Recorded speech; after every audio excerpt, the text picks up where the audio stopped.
SeeSYBusiness.com podcast with Tony Rourke and Kevin O'Flaherty. SeeSYBusiness.com, making you money. Share it on Facebook, share it on LinkedIn, Twitter, OnPurpose, YouTube, video, Welcome to SeeSYBusiness.com podcast. I'm here with Kevin O'Flaherty from O'Flaherty Law, and I'm Scott Mathis with Plateau to Peak Consulting. We have Jason Wendt here today from Upstream Investment Partners, and our topic today is going to be marketing plans. Jason, you want to tell us a little bit about yourself and what you do? Sure, Scott. Thanks. Thanks, Kevin, and thanks, Scott, for having me here today. So I'm a private wealth manager with Upstream Investment Partners, and I work with a select group of individuals, families, and business owners in the Chicagoland area on their finances and helping them improve their financial situation. You said wealth management. What's the difference in wealth management and all the other guys that are financial planners? Yeah, great question. There could be a difference. I'd say it's more holistic in approach. So there's a lot of financial advisors out there, and they focus on more of just one particular area in a family's life or a business's practice. Wealth management is more looking at all angles. So it's looking at from just 529 college education plan for children, all the way to retirement planning to legacy planning for the individuals and families. And from the business perspective, I'm taking a look at when it comes to business lending, from 401ks to just C-level executives, special types of retirement planning for those folks that are in a higher income bracket. Which one's your favorite? If you have one. I don't think I have a favorite. I like the investment side of things from both perspectives, from a business perspective as well as an individual perspective. That's exciting. Every day it changes a little bit. I guess I really just like meeting new people. I'm in the people business. Right. And learning about their situation and seeing how I can improve it, because everybody's situation needs a little bit of improvement, needs a little bit of efficiency. And I think a lot of people lack that these days because of the age of information. They're trying to Google something, and they find so much information, and they don't even know what to do with it, so I can kind of sift through that and help them and create efficiencies in their life now. Gotcha. What's something you could bring to the average investor, the beginning investor, or the seasoned one that's a really good nugget that will help them in their lives financially? Yeah, good question. For the average investor, I would say the first thing is just to start investing. I think the game one is people don't know what to do. They maybe will be investing with a company 401k. But step two is to really determine, do you want to go the directed, self-directed investment route? So do you want to go online to a website, do it yourself, or do you want to choose to go to a financial advisor? And when you do that, then determine, your risk, how risk averse you are, or what's your tolerance to risk. And that's something that advisors can help you with, but there are some online tools to do that as well. You were mentioning that earlier before we started. Where did you go to school? What's your background? How did you get into this? Sure. So my background, I went to Carthage College in Kenosha, Wisconsin. I was a physics major there with a emphasis in business administration and entrepreneurial studies. So that's kind of what we're going to be talking about, the marketing planning today, I think, a little bit. After Carthage, I went to Dubai and I studied international business there. And then after that, I got a job in Illinois as an account manager with the Cisco Systems company, and due to the economy, things had shifted, and then decided to become a ski bum, I guess you'd say, a ski instructor. And I'll parlay that into where I'm at today. When I was there, I was learning about the investment market and just learning, what I needed to do with the income I was having. I was a ski instructor, but I knew that was my end game. What is my end game? And while I was just learning about the market, reading books about it, I realized I think it's fascinating. All day long, all you're doing is problem solving. You're figuring things out. And I can apply that and help people with that. I always like sales. I guess combine the sales aspect of my life and the investment side, and then I became a financial advisor, and I haven't really looked back since then. So do you help small businesses as it relates to their financial planning as well, or just individuals? Yeah, I do. I help a lot of small business owners with their financials, because it gets really tricky. Their capital is invested in the business, so they don't have a 401k typically. They don't have their own investments in any traditional retirement accounts. Right. So with theirs, it gets more granular in the details of how to build that business, but also how to set a retirement plan for them. Because business owners, they're their reinvestment is in the business. It's not in themselves, as if you're an employee. So I help them plan ways through insurance products, but also alternative products that somebody that is employed, say a W-2 employee, can't do.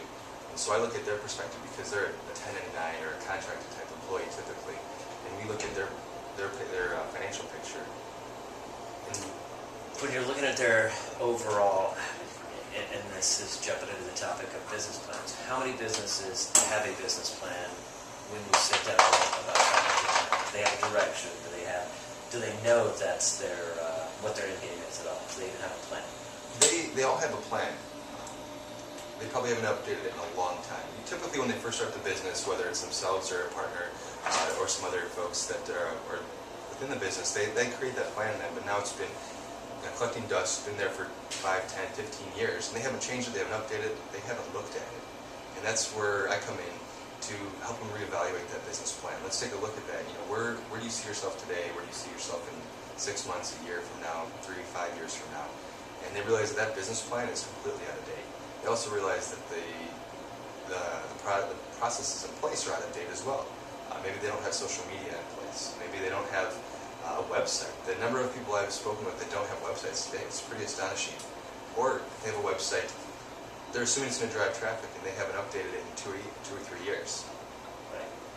I saw that a lot. I was in the jewelry business for a long time, and a lot of the jewelry businesses are owned by older people, and they don't. There's no business plan. There's no website. Nothing. Yeah. So what would you say is the most important part of a successful business plan? Good question. I think the first part, it seems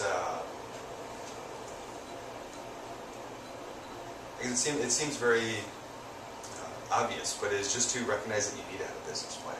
Sure. A lot of people say, "Oh, I need one," yes, and then that's as far as they go. We'll recognize it and have an actual item, create it or update it. Be accountable for that, and take the time, carve it out, and take the time to actually update that business plan. You mentioned earlier that you had done quite a few big, robust business plans. Is it necessary for it to be big or small, or do you have any insights into what makes it successful? Any one thing? Yeah, size doesn't matter. It's the content that matters. All right. Let's keep it clean on this podcast, right? So I don't think there are any children watching. Right. So whether it's a 2-pager or a 20-pager, it doesn't matter. Just the content is the most important. So having a business plan and then following that's more important than having a 40-page business plan, because typically a small business owner or a small business, they won't follow it. You only create a business plan to guide you through the process of bettering the business that you're in. Do you think that working on business models and having a set direction and plan correlates to financial success, either in business or in your personal life? Yeah, absolutely. I know for myself, my personal life, I set goals for everything, whether it's just to go to the gym so many days a week, and I hold myself accountable. I've got kind of like a checkbox of things to do throughout the day. And I've noticed when I do that with my clients as well, is creating a business plan, but also having a check-in process to keep them accountable. They realize that they just don't, the things that they say they're going to do, they don't do them. And if you write them down, you might do them. Yeah, exactly. Or you're more likely to do them. And if you make them measurable, so put a timeline out there too. That really helps. So have a goal and then say I need to accomplish X by next week, or maybe in 6 months. A lot of people just say, well, I'll do it next week, and the next week happens. Well, I've got my kid's soccer game. Okay, and then all of a sudden a month later it goes, and well, it's a summer, I want to enjoy the summer with my family. And then you're into Christmas and the season, the holiday season, and people always have an excuse, whether they mean to make an excuse or not. They always have some other item on their mind that pushes it down the road. So having that accountability, I think, is key. So what are the pieces of a good business plan? What different parts need to go into this? Sure, there's a lot of tools that need to go in the business plan. The first is, as I mentioned earlier, just recognizing that you need one, and carving out that time to build a business plan. And then after you've done that, you need to just assess your current conditions of your business. Where you're at today, where you're looking to go, and where you came from a little bit. you don't have to write that down necessarily, but you do need to write down your vision. Where do you see that business? Where do you see your employees if you have employees? Where do you see yourself today, 6 months, a year from now? Because that's what's going to make the business plan effective. So you write those visions and goals down. Then you got to see. Then the next step is, well, how are you going to meet those goals and visions? And the first part I know, just being a small business owner myself, is having a budget. That's the biggest constraint in my business and marketing plan. Is I've got these great ideas, but in order to execute them, it's pretty expensive. And it's one of those where you have to pull your own income off the table to make that happen. And I figure out the budget I have, and then I go from there, and then I create that marketing plan. So here's what my business plan looks like, and you tell me what I'm missing. Okay. So one of the things that Scott, when he started working with me, helped me do is come up. We call it a focus plan, but it seems like it's one part of what should be a multi-part plan. What we have is we've got our vision for the company, what the goal of the whole company is, what we're trying to do with the company. We've got some core values that we want all the employees to follow, and then we've got our 3 big goals. So for me, there's only a couple different ways I can make more money. I can have a more efficient infrastructure. I can hire more junior associates, or I can make my existing associates more efficient. So we've got kind of like 3 headline. Those are our big picture goals. Then we break those down into subgroups. So hiring more people. One of those subgroups is marketing, another is sales. And then within each of those, we have the different tasks kind of in order that we need to accomplish in those areas. And every month, and we'll assign who's the person within the organization that's going to be the lead on that, and who's going to be their support. And we used to set deadlines, but we don't really do that anymore. It's just this is the order we're going to tackle them. Yeah. So we go through, and every 2 months or so we look and we say, what did we accomplish since the last time we evaluated it? Put that up on a list. That feels good. Yeah. Here's what we accomplished. Sometimes it's a lot, sometimes it's a little. And then we say, hey, what do we need to add to the list? What's irrelevant now? What can we take off the list? Not because we did it, but because it's not important anymore. So we have a good vision, but we don't have a budget. It's the financial end of things where it falls apart. So if that's a baseline, what's missing from that to make it a good plan? Is that a fair question? Yeah, it is. It sounds like you've done quite a bit of research yourself. You've got the business plan. You're holding yourself accountable. You have, actionable. It sounds like every company wants to reevaluate where you're at and where you want to go. And from the monetary perspective, then it's almost like a glorified task list. It is, and nobody likes a laundry list of things to do. Unfortunately, that's what keeps most of us honest. And we're not trying to be dishonest. We're just trying to follow the process. And I've got a task list on my phone as well as on my computer, and there are 2 different task lists. Just because if I'm out and about and I just think of something while I'm driving to a game or something, I got to write it down. I got to keep myself honest. I guess for years your concern or the question was about financials. Yeah, we don't have anything like that. That's something we're working on. Yeah. Together, but yeah, I guess you want to reevaluate your current budget. Is the capital you're spending, is it appropriate for what you're trying to do? Other ways to do it are looking at alternative ways. Just looking at alternative means of getting loans. An equity line of credit, whether it's on the business or on a personal level.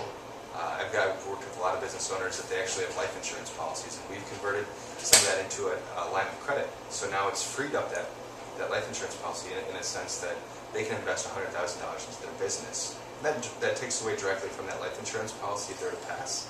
But it's a loan, and it's given them an interest-free loan that they can use to put in their business. Now they have to pay it back, otherwise then there's a lot of complications. But it's opened up the avenue for more cash for them. And we did a good episode with Jeff Anderman about alternative financing for people who can't just get a traditional bank loan. So if you're curious about that, go back and listen to the episode, listeners. But how do you go about setting a budget? Because we used to have creating one the first time. Yeah, someone because we don't have a budget right now. We know what it costs to do business. Sure. But one of the things we'd like to do is put together a marketing plan. And the first step of that is how much are we going to spend on marketing? Well, we could pick a number out of the air and say 5% of revenue I've been told that's what you need to spend if you're going to be serious about marketing, but it's meaningless unless you know where you stand from a financial perspective. I guess the first thing I would just look at the cost of you doing business. Look at from a rent perspective. What is it costing to have the brick and mortar? If you have that, maybe if you don't, what is it costing for an online presence? Just look at your expenses first, and then figure out your income, and go for it. I guess it's tough to give you a small answer. I guess. Well, give me a big answer. I guess every situation is a little different, and looking at the expenses, looking at your current income, then we can kind of evaluate where a budget needs to be or what number that is.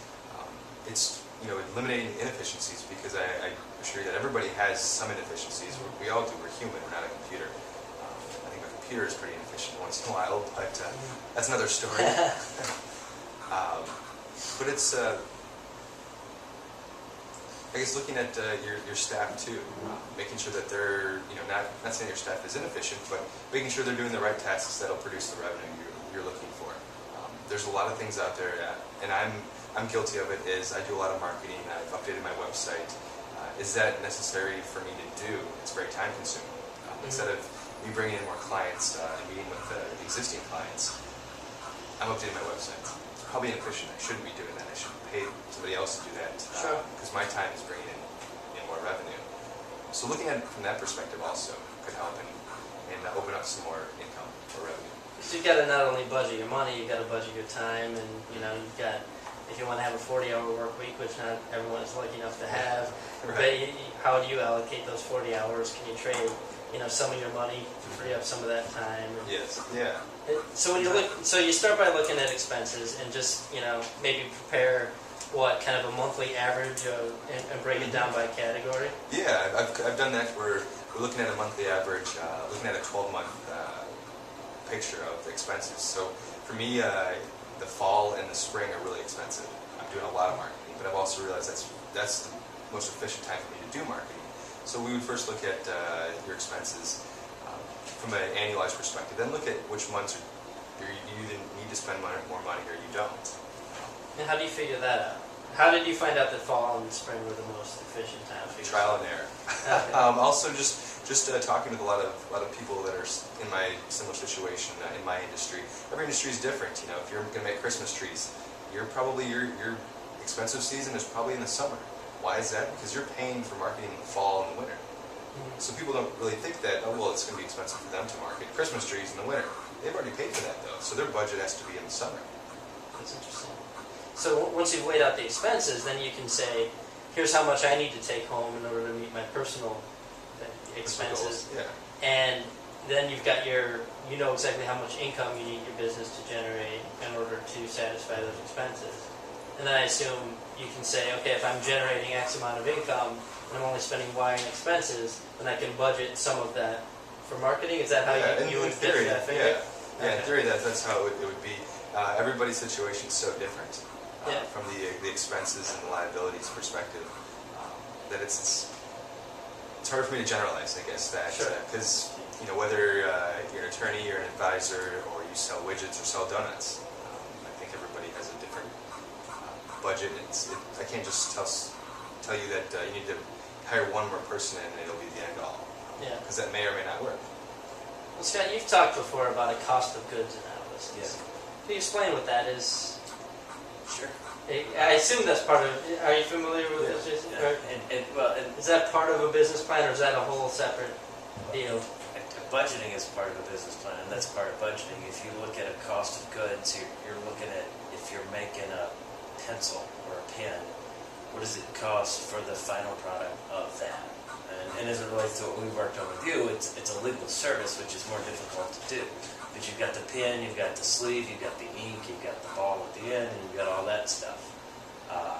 So you can say I can sell my pen for $5. It costs me $1 to make the pen. So from that, I'm making $4 profit. Right. And if all of my that includes all your other overhead, probably. Right. And so that's it. So if I want to make $8, I need to sell 2 pens. Right. And so that's why you have to have cost of goods, and you have to put in also the employee cost.